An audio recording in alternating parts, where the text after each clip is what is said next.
आप देख रहे हैं नोटबुक। ये आप एक ईमेल देख रहे हैं, ये ईमेल भेजा है मैंने एसएससी को। और ये बात हो रही है यहाँ पे किसकी करेंगे हम बात करेंगे दिल्ली पुलिस 2025 की।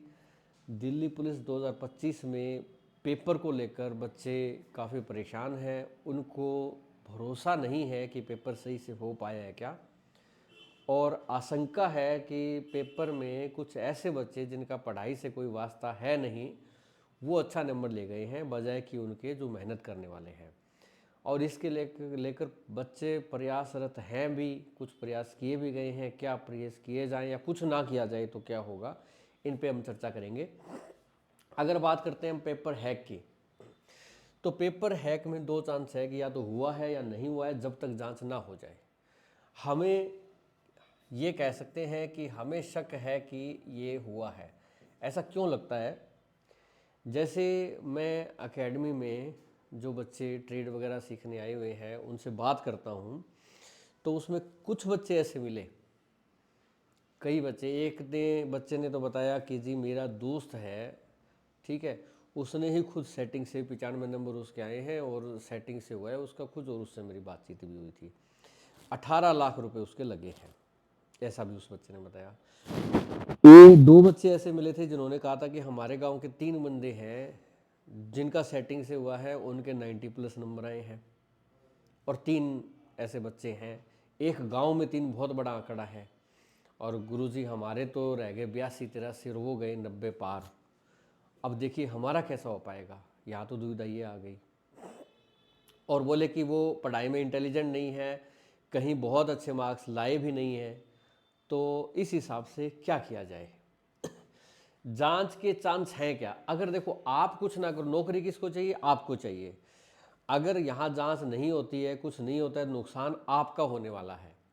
और अगर आप एकदम चुपचाप कुछ भी नहीं करेंगे तो दूसरा कोई क्यों करेगा आपकी नौकरी के लिए? तो ये तो मान के चलिए कि अभी तक जो प्रयास किए गए हैं वो उतने काफ़ी नहीं है कि वो जांच हो। तो मुझे लगता है कि जांच के चांस कम है। चांस कम का मतलब ये नहीं है कि नहीं होगी, हो सकता है होती हो, पर उम्मीद कम लग रही है। इसी को जानने के लिए मैंने क्या किया कि मैंने एसएससी में फ़ोन किया। मैं आपको एक वीडियो दिखाता हूँ, ये वही वीडियो है, आप इसको थोड़ा सा सुनिए। मैम अभी बहुत सारे ऐसे मतलब बच्चे ध्यान में आ रहे हैं, बच्चों को जिन्होंने एग्ज़ाम दिया है वो ऐसे हैं कि जिनके बहुत ज़्यादा नंबर आए हैं और जो पढ़ते नहीं थे। मतलब इसमें कह रहे हैं कि पेपर हैकिंग वगैरह करके ना ऐसे बहुत सारा हुआ है इसमें मैम, कॉन्स्टेबल और ड्राइवर दोनों में। तो इसके रिगार्डिंग में कोई जांच वगैरह एसएससी बिठाएगी, कुछ होगी जांच?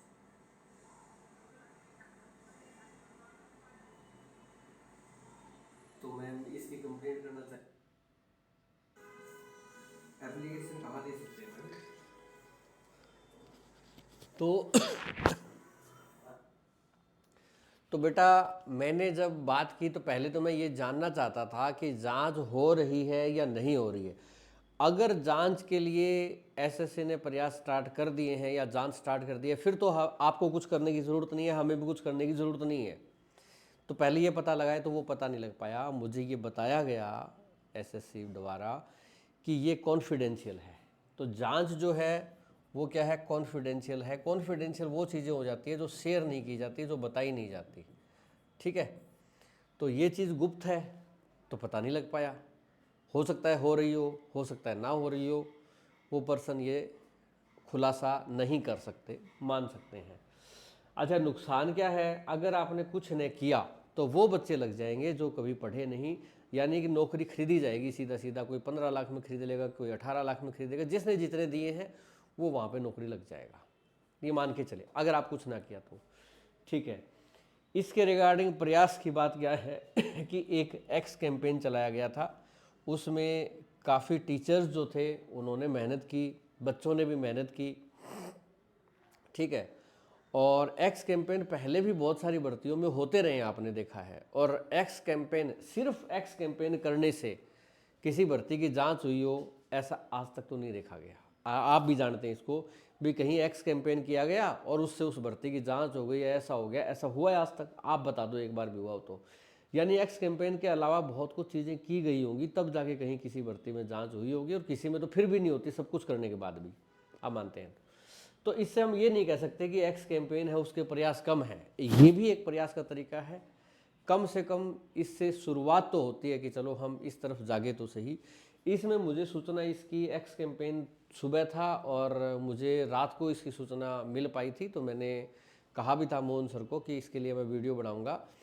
तो मैंने सोचा अगले, मुझे ये नहीं पता था कि वो कैंपेन अगले ही दिन है क्या, तो मैंने सोचा कि चलो मैं कल वीडियो बनाऊंगा। उस दिन मेरी तबीयत थोड़ी सी डाउन थी, उस दिन मैं वीडियो बना नहीं पाया। और शाम को मैंने मोहन सर से बात की तो पता लगा कि एक्स कैंपेन तो आज ही था, तो मुझे इन्फॉर्मेशन उसकी रह नहीं पाई, क्योंकि मैं अवेलेबल सिर्फ शाम को ही होता हूँ, सुबह जॉब चला जाता हूँ, आप बच्चों को पता ही है। तो हालांकि उसके बाद क्या हुआ कि एक कोई फिजिकल की वीडियो जो कई दिन पहले की बनाई हुई थी वो मैंने डाली थी, उस पर कुछ बच्चों के कमेंट आए थे, तो वो कमेंट बड़े अजीबोगरीब थे, मतलब मैं बड़ा हैरान हुआ। आप दो चीज़ें देखिएगा ध्यान से। मैंने एकेडमी में जो बच्चे मिले थे उनको एक बात कही कि आपके गांव में 3 बच्चे आपके सुनने में आया कि वो क्या है, वो पैसे देके लगे हैं। एक देहरादून में मेरा स्टूडेंट है, उसने भी यही बताया कि उसको तो वो चिढ़ाता और है कि देख मेरे इतने नंबर, तूने क्या कर लिया पढ़ाई उखाड़ के, उसके 91 नंबर है, ठीक है। तो बोला तेरे 78 नंबर है, मेरे 91 नंबर आ गए, बता तूने क्या कर लिया पढ़ाई उखाड़ के।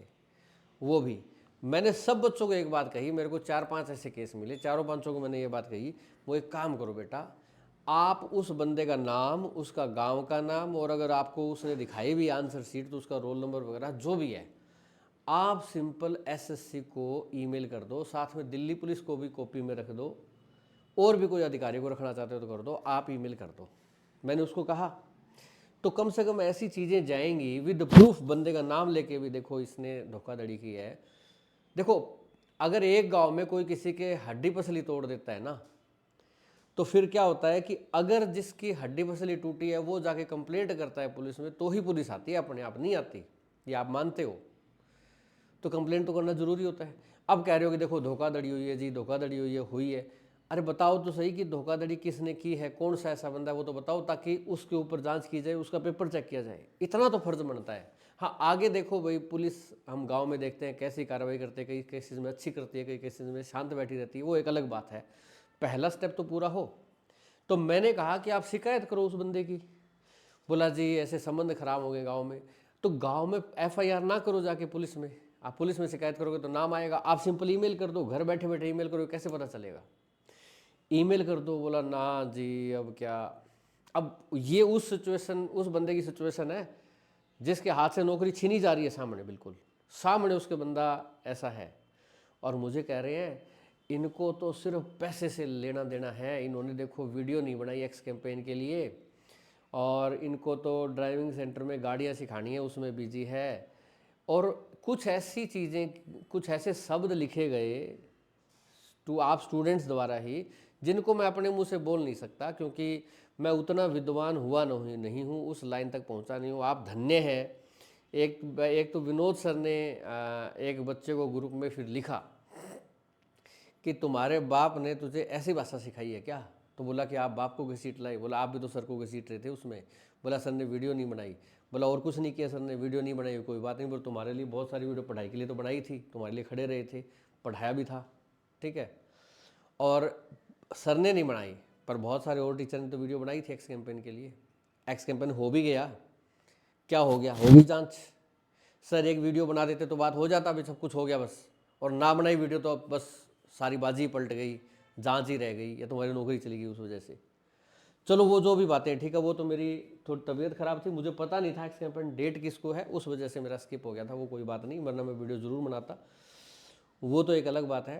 पर उस चीज़ के लिए ऐसे हो जाना, ऐसे शब्दों का प्रयोग करना, और खुद आप क्या कर रहे हो, आप एक ईमेल नहीं कर सकते कि भाई मेरे गांव में इस नाम का बंदा है, इस डेट को उसका पेपर था, इस शिफ्ट में था, और वो धोखाधड़ी से उसके नंबर आए। आप इतना नहीं कर सकते अपनी नौकरी के लिए, और मुझे कहते हो गुरुजी करें, गुरुजी वीडियो बनाएं। मेरे वीडियो बनाने से अकेले बेटा क्या होगा, इस चीज़ को आप देखें। तो प्रयास क्या है कि एक्स कैंपेन से सिर्फ कुछ नहीं होगा, एक्स कैंपेन फायदेमंद है, अच्छा है, ये मैं मानता हूँ, और करना भी चाहिए बिल्कुल। ईमेल, ईमेल में क्या करें, ईमेल में हम सिर्फ शिकायत लिखते हैं जी बहुत धोखाधड़ी हुई है, ये हुआ है, वो हुआ है, जांच करो, कुछ नहीं होगा। ऐसे सिर्फ शिकायत करने से कुछ नहीं होगा। उसमें प्रार्थना करेंगे, एक प्रार्थना भरा ईमेल लिखें, उससे कुछ नहीं होगा कि जी हाथ जोड़ के रिक्वेस्ट है, हम बच्चों की ज़िंदगी खतरे में है, हमारा भविष्य खतरे में है, आप प्लीज़ कुछ करो, जांच करो। कुछ नहीं होगा, ऐसे कोई फ़ायदा नहीं है। एक बंदा गांव में जाता है और वो जाके पुलिस स्टेशन में कहता है कि जी बहुत बुरा हुआ हमारे साथ, बहुत बुरा हुआ, हम बहुत दुखी हैं, बहुत दुखी हैं। पुलिस वाला इंस्पेक्टर कहेगा कि एक बात बताओ कि आप पे अत्याचार किसने किया है, वो बताओ, कोई सबूत है आपके पास उससे, वो बताओ, उसके बारे में बात करो। नहीं जी हम बहुत दुखी हैं, बहुत परेशान हैं हम, कुछ होगा, वो पुलिस वाला कहे भगा देगा। सेम यही सिचुएशन इसमें होती है। जितने भी धोखाधड़ी, पेपर लीक वगैरह मामले होते हैं, उसमें बच्चे या तो धरने करते हैं, या सरकार को गालियां देते हैं, या फिर टीचर के साथ मिलके वो यात्राएं निकालते हैं, कुछ भी करते हैं, पर ये नहीं कहते कि इसने पेपर लीक किया। ये देखो, पता सबको होता है, वो बंदा हमारे ही बीच में से होता है। हम ही 10 बंदों में लाइब्रेरी में बैठ रहे पढ़ रहा होता है, एक बंदा सेटिंग करता है, और कमाल की बात तो एक वो बता भी देता है। ऐसे नमूने आते भी हैं बाहर, वो एक दूसरे से डिस्कस करके बता देते हैं, या पता ही लग जाता है कि उसके इतने नंबर आए हैं यार, कितने पानी में था वो 70-75 वाला बंदा था, 95 नंबर आए हैं उसके। हमें पता है, हम नहीं बताएंगे, मगर हम कहेंगे कमीशन को, आयोग को कहेंगे तुम जांच करो, तुम जांच करो। हम इतना भी नहीं करेंगे कि बताएं। तो सबसे पहले जो सस्पेक्ट है, जिस पे शक है, उसकी डिटेल जो है वो अगर लिख के आप अगर ईमेल करते हो तो उस ईमेल का फ़ायदा है, अदरवाइज ईमेल मत करना। जो अधिकारी बैठे हैं उनके पास इतनी सारी ईमेल जाएगी कि वो बेचारे कोई ज़रूरी ईमेल और ना देख पाएंगे, वो और मिस हो जाएगी। तो बेफालतू ऐसे बिल्कुल ईमेल मत करना जांच जूझ करने की, बिल्कुल भी। आप ईमेल तभी करना जब उस बंदे की उसमें डिटेल लिखो, जितनी मैक्सिमम हो सके उतनी डिटेल आप लिखो उसमें। धरना करने का मुझे लगता है कोई फ़ायदा नहीं है, क्योंकि धरना प्रदर्शन वगैरह बहुत सारे बड़े स्केल पे एसएससी सीजीएल वगैरह में हुआ था जब एडिक्विटी आई थी, कुछ नहीं हुआ। बाई पोस्ट कंप्लेंट आप कर सकते हैं, पर आप साथ में प्रूफ के साथ कुछ जरूर भेजें, कुछ न कुछ, ठीक है। तो ये प्रयास आपको करना चाहिए। ये ईमेल जो है मैंने किया है, ईमेल आईडी है chairmansssc@gmail.com। इसमें मैंने किया था, आज ही किया था। इसमें मैंने यही लिखा है कि भाई ये ऐसी धोखाधड़ी के ऐसे मतलब शक जो है वो समाज में चल रहे हैं इस पेपर के बारे में, कि ऐसा हैकिंग करके कुछ ऐसा हुआ है। और ऐसे कई कैंडिडेट्स मेरे टच में आए हैं जो कह रहे हैं कि 90+ मार्क्स जो ऐसे बच्चों के आए हैं जिनका पढ़ाई से वास्ता ही नहीं था। और कई ऐसे स्टूडेंट्स तो चिढ़ा भी रहे हैं बाद में दूसरे स्टूडेंट्स को कि देखो तुमने पढ़ के क्या कर लिया। तो जिनके 90+ या 85+ मार्क्स, जो भी आप चाहो, जो ठीक लगे आपको, 90+ वाले ले लो या 85+ वाले ले लो, उनकी आप इंक्वायरी करें। आपके पास तो सिस्टम है, सब कुछ है, उसमें तो सब कुछ दिखाता है कि किसने पेपर किया, कितने टाइम में किया, कैसे किया। कम से कम जांच का प्रयास तो किया जाए। स्टूडेंट्स ये तो सेटिस्फाई रहे, कुछ लोग ही पकड़े जाएं, सारे ना पकड़े जाएं, तो कुछ स्टूडेंट्स का तो भला होगा उसमें। तो ये चीज़ की जाए, तो यही गुजारिश है बेटा। और मैं कहता हूँ इस हिसाब से थोड़ा सा प्रयास करना होगा। बाकी आपके माइंड में भी बहुत अच्छा कोई आइडिया आ सकता है कि इसके रिगार्डिंग क्या करना चाहिए, वो बेटा आप ज़रूर लिखें। जिसके मन में भी ऐसा आइडिया हो कुछ अच्छा, वो आप नीचे कमेंट ज़रूर करें, ठीक है। तो वीडियो बेटा पसंद आई है तो लाइक और शेयर करें। इसके अलावा जिन बच्चों के अच्छे मार्क्स आ गए हैं, ठीक है, जिन बच्चों के अच्छे मार्क्स ऑलरेडी आ गए हैं और जिनको लगता है कि उनका तो हो ही जाएगा सिलेक्शन, तो अगर आपको सीखना है बेटा, क्या सीखना है, ड्राइविंग। तो ड्राइविंग सीखने के लिए बेटा आप गुरुकुल में आ सकते हैं। और अब मैं बता दूं कि हमारे ट्रेनर जो है उन्होंने दौड़, ऊंची कूद, लंबी कूद भी करवाना स्टार्ट कर दिया है। तो अगर आप फिजिकल करना है आपको दिल्ली पुलिस का कांस्टेबल या फिजिकल के लिए, कांस्टेबल या ड्राइवर के लिए, या ड्राइविंग सीखनी है आपको, तो आप गुरुकुल में आ सकते हैं। और इसमें मैं बता दूं कि फिजिकल के ट्रेनर बहुत अच्छे हैं, कवि यादव जी जो हैं, और उन्होंने खुद मतलब उनको अनुभव जो है वो टेरिटोरियल आर्मी की भर्ती का अनुभव है। 4.5 मिनट में उनका समय निकाला हुआ है 1600 मीटर दौड़ में, तो आप समझ सकते हैं। तो ये बेटा चीज़ है। और बाकी बेटा जिनका अगर लगता है कि आगे किसी एग्ज़ाम की और तैयारी करनी है दिल्ली पुलिस के अलावा, तो आईटीबीपी और सीएसएफ की ऑफलाइन क्लासेस जो है वो गुरुकुल में चल रही हैं। आप आएँ, आके लगा सकते हैं, देख सकते हैं। अभी के लिए इतना ही। सब बच्चों को ऑल द बेस्ट।